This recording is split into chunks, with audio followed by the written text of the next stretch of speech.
Le mont du Temple à Jérusalem n'a jamais été fouillé, mais un projet de construction illégale il y a 20 ans a ouvert la voie à une découverte majeure. Les archéologues n'étaient absolument pas censés effectuer de relevés sous le mont du Temple. Pourtant, en 2024, une étude menée par une intelligence artificielle sans autorisation a révélé un phénomène encore inexplicable. Une chambre scellée, creusée dans la roche et parfaitement conservée depuis près de 3 ans. Nous avons mis au jour un objet d'une importance capitale, témoin d'un des événements les plus marquants de l'histoire du peuple juif. À l'intérieur se trouvait une capsule de plomb renfermant un rouleau ancien unique en son genre à Jérusalem.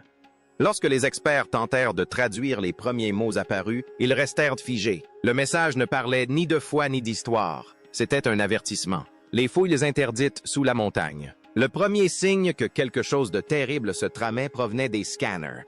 Les images radars ne montraient ni terre ordinaire ni ruines éparses. Elles révélaient des lignes droites, des angles parfaits et des motifs symétriques profonds, dissimulés sous le mont du Temple à Jérusalem. On aurait dit une structure qui n'aurait pas dû exister, enfouie sous l'un des sites les plus sacrés et les plus disputés de la planète. Lorsque les chercheurs ont compris ce qu'ils voyaient, personne n'a parlé pendant plusieurs minutes. Ils avaient compris ce que cela signifiait. Ils venaient de voir quelque chose qu'aucun œil humain n'aurait dû voir. Le mont du Temple, ou Haram al-Sharif comme l'appellent les musulmans, est un lieu sacré depuis plus de 3 ans. Il est au cœur de 3 grandes religions et constitue l'un des lieux les plus sensibles politiquement au monde. Pour les Juifs, c'est l'emplacement où se dressait autrefois le temple de Salomon, puis le second temple. Selon la Bible hébraïque, la chambre intérieure du temple, connue sous le nom de Saint des Saints, abritait la présence même de Dieu.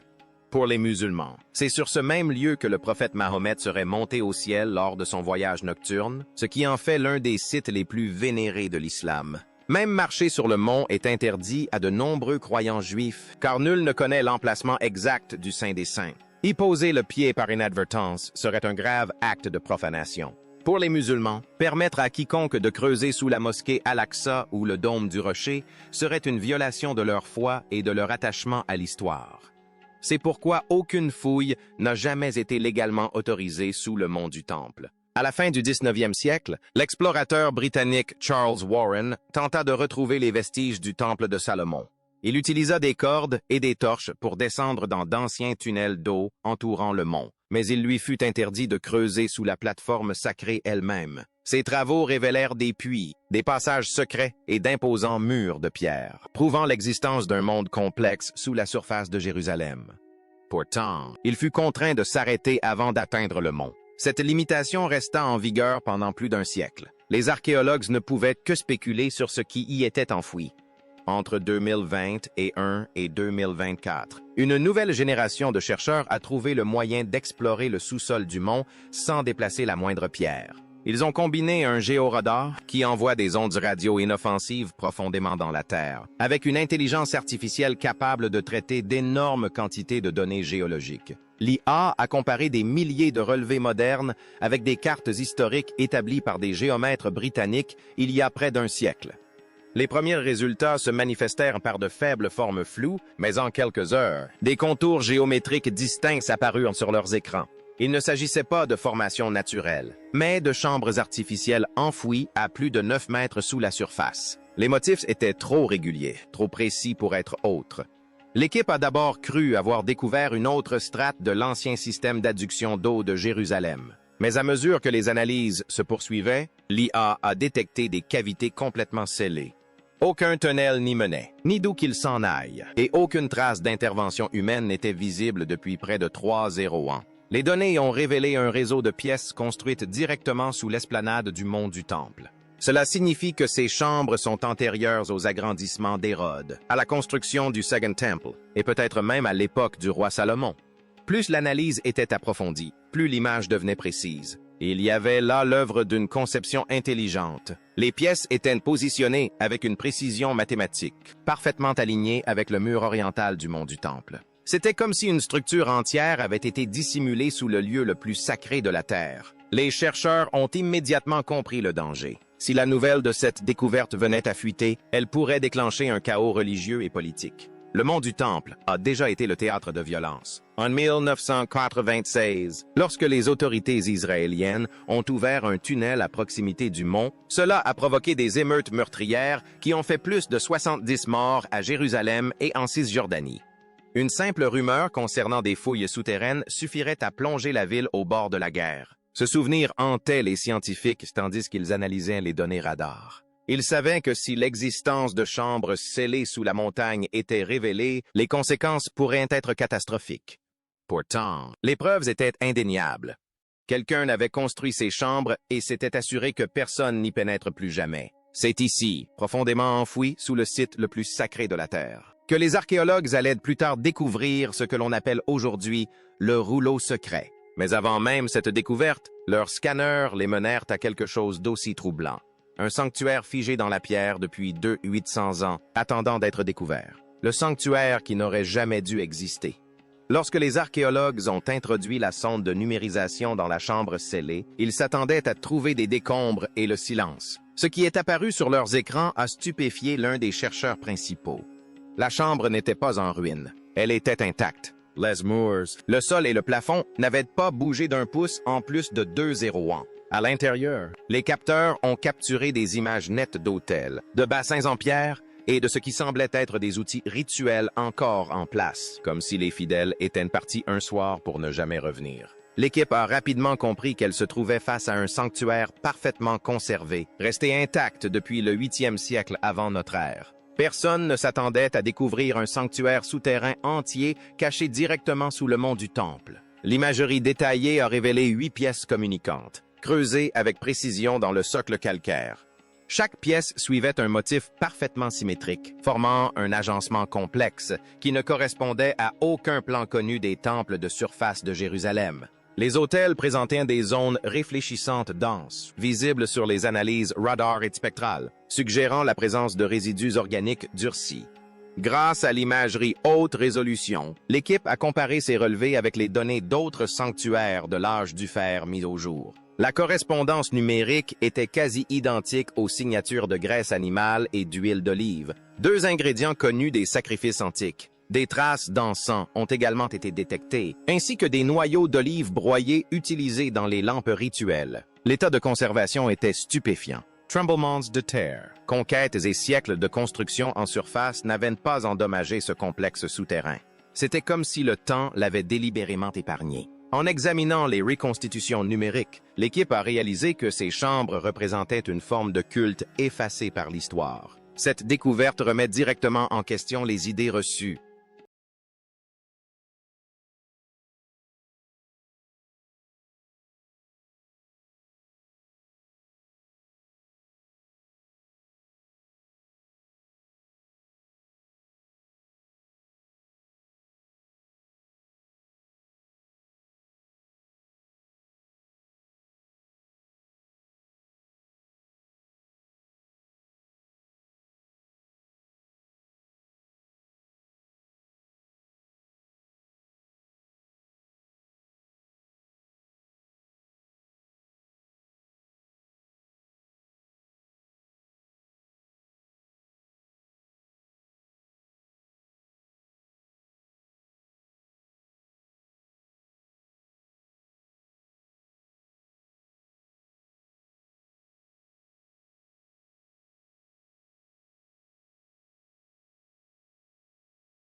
Récit biblique des réformes religieuses du roi Ézéchias.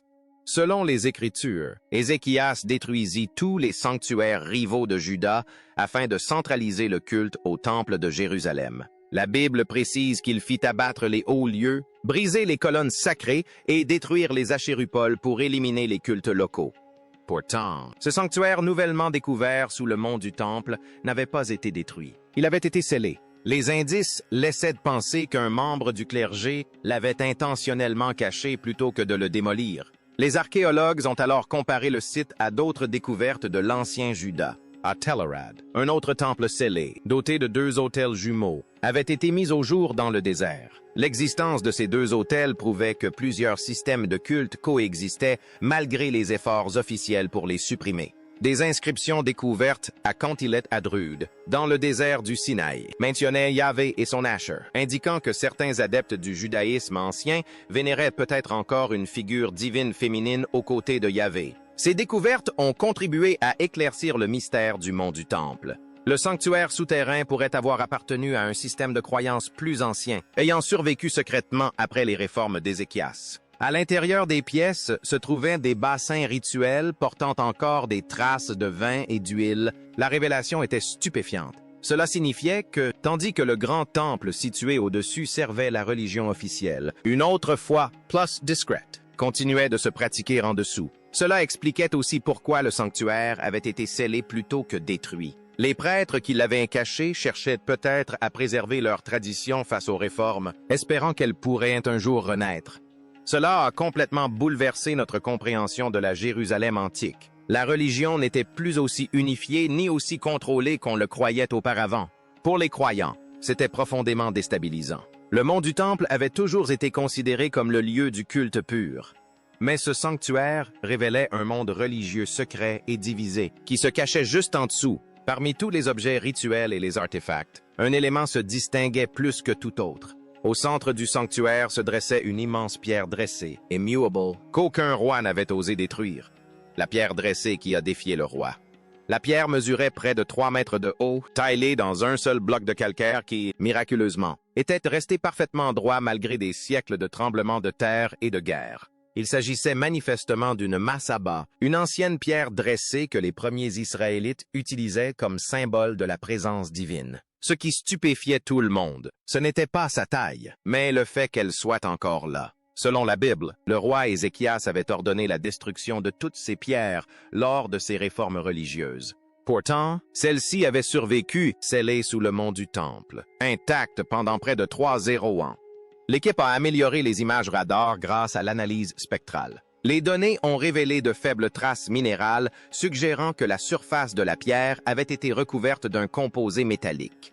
Lorsque ces relevés furent comparés à des échantillons connus provenant d'autres sites antiques, ils correspondirent étroitement à la signature spectrale du mercure. Dans l'ancienne Mésopotamie et en Canaan, le mercure était utilisé lors de rituels destinés à lier ou à contenir des esprits. Cette découverte troubla autant les scientifiques que les historiens qui examinèrent les données. Elle suggérait que la pierre n'était pas seulement sacrée, mais aussi fonctionnelle. Elle aurait pu faire partie d'un rituel visant à sceller quelque chose à l'intérieur de la chambre, plutôt que de simplement marquer un lieu de culte. Cette possibilité inquiéta les érudits familiers des aspects les plus sombres des religions du Proche-Orient ancien. Ils se souvinrent des batailles phéniciennes connues sous le nom de pierres vivantes, censées contenir l'essence des dieux ou d'autres êtres surnaturels.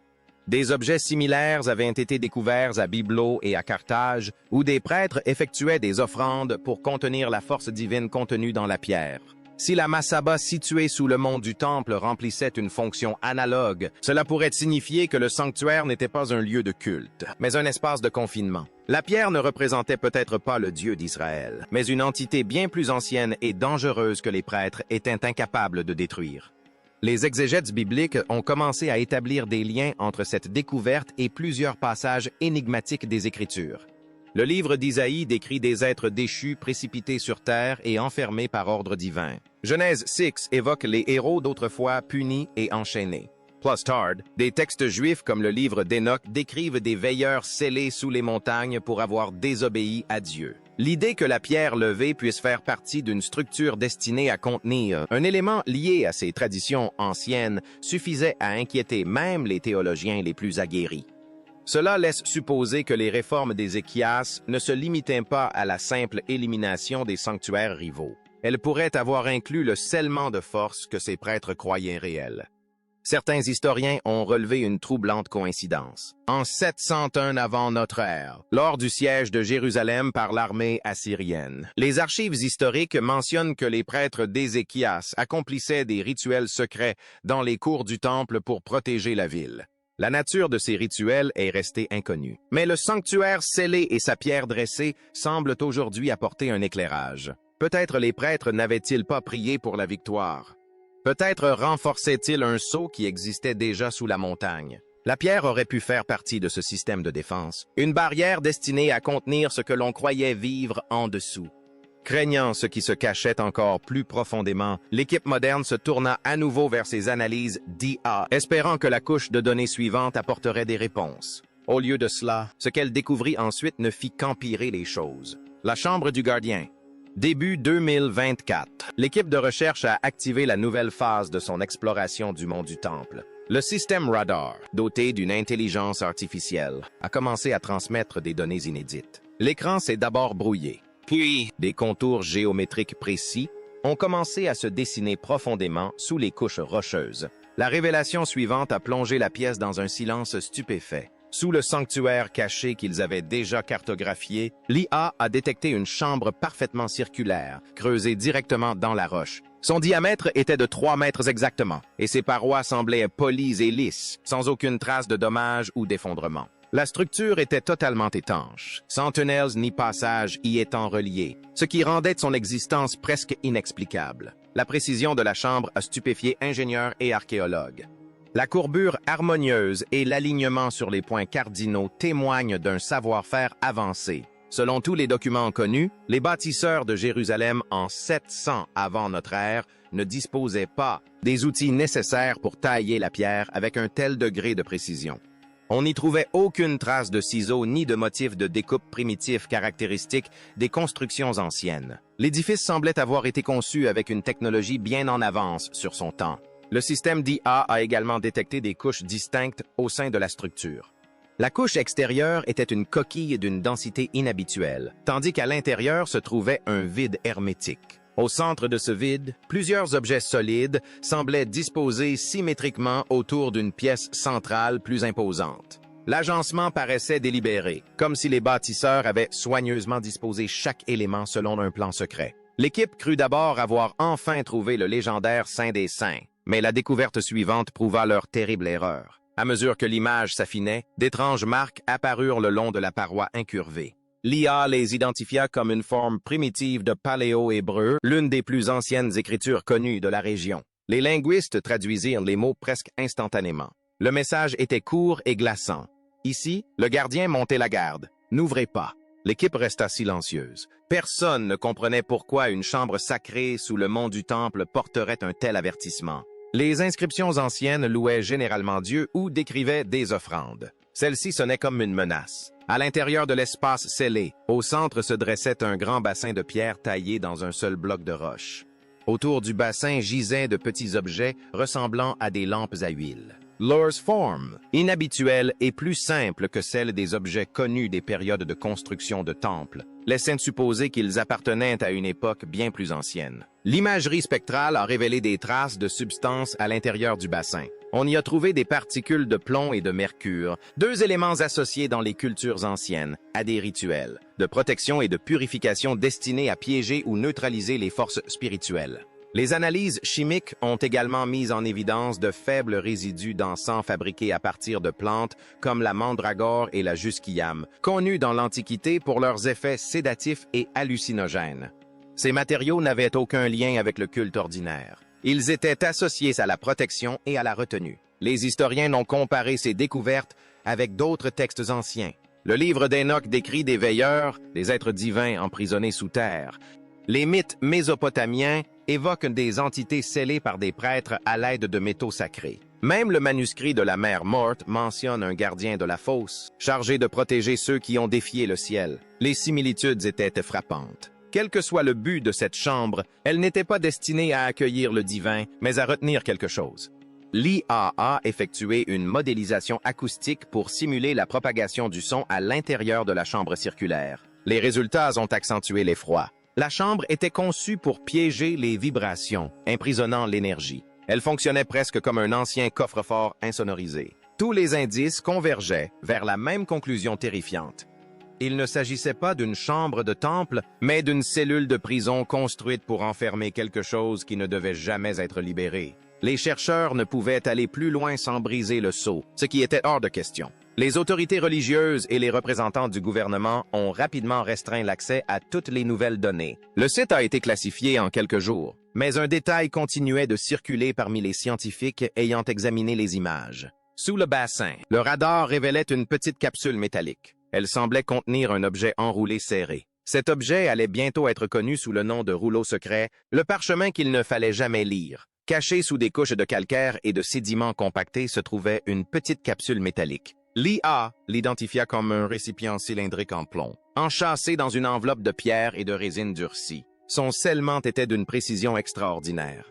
Chaque couche semblait conçue pour empêcher que son contenu ne soit à nouveau exposé à l'air ou à la lumière. Lorsque l'imagerie numérique a pénétré les premiers millimètres de l'enveloppe, les chercheurs ont distingué sans équivoque la silhouette d'un rouleau à l'intérieur. L'imagerie améliorée par l'IA a révélé de faibles marques sur la couche extérieure. Les inscriptions n'étaient ni hébraïques ni araméennes, mais appartenaient à une forme d'écriture beaucoup plus ancienne, antérieure à ces deux langues. Les linguistes ont reconnu des motifs similaires au texte de reliure aadien, un type d'écriture utilisé dans l'ancienne Mésopotamie pour des rituels visant à contenir les êtres surnaturels. Les symboles n'étaient pas aléatoires. Ils formaient des sigils circulaires qui se répétaient sur le pourtour du rouleau, à l'instar des charmes protecteurs présents sur d'autres rouleaux apotropaïques ou de protection connus. La conclusion était sans équivoque.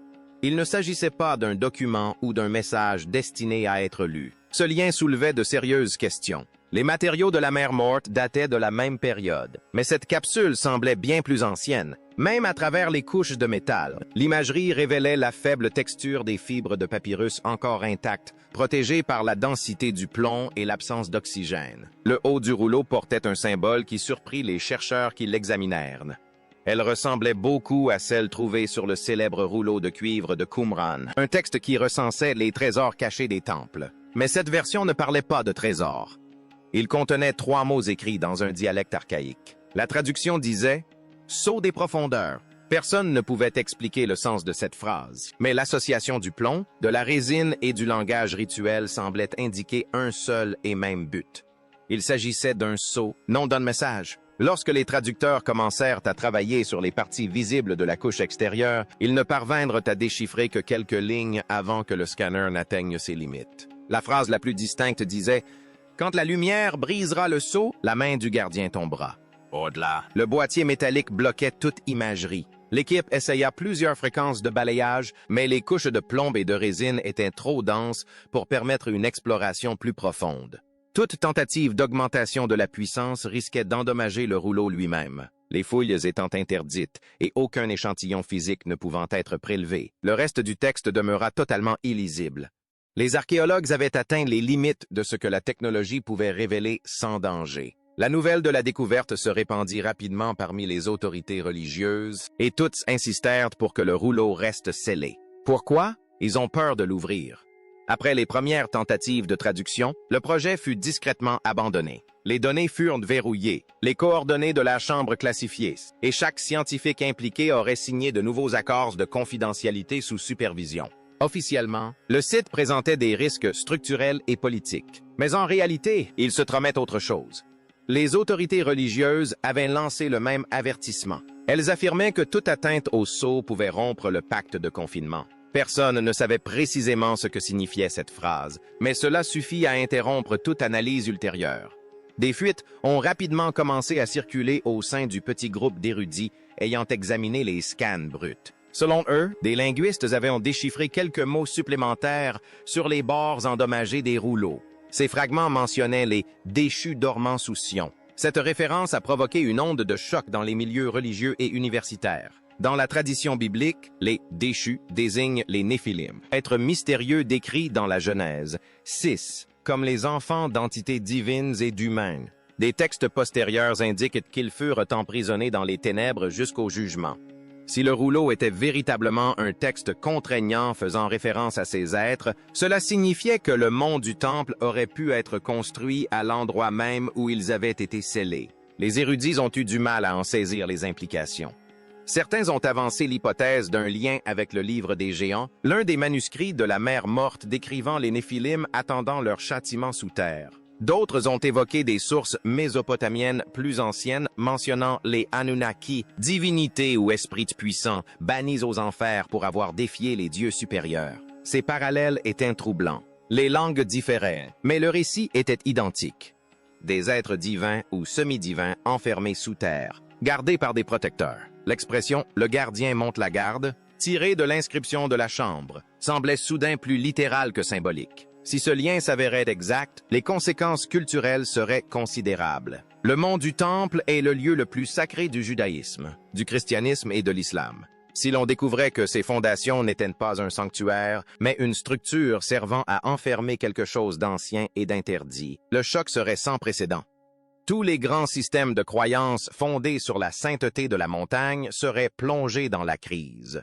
Les historiens ont souligné que ce n'était pas la première fois que des légendes laissaient entrevoir une telle possibilité. Sous le dôme du rocher se trouve une grotte naturelle connue depuis longtemps sous le nom de Puits des âmes, où, selon d'anciennes traditions, les esprits des morts attendent leur jugement.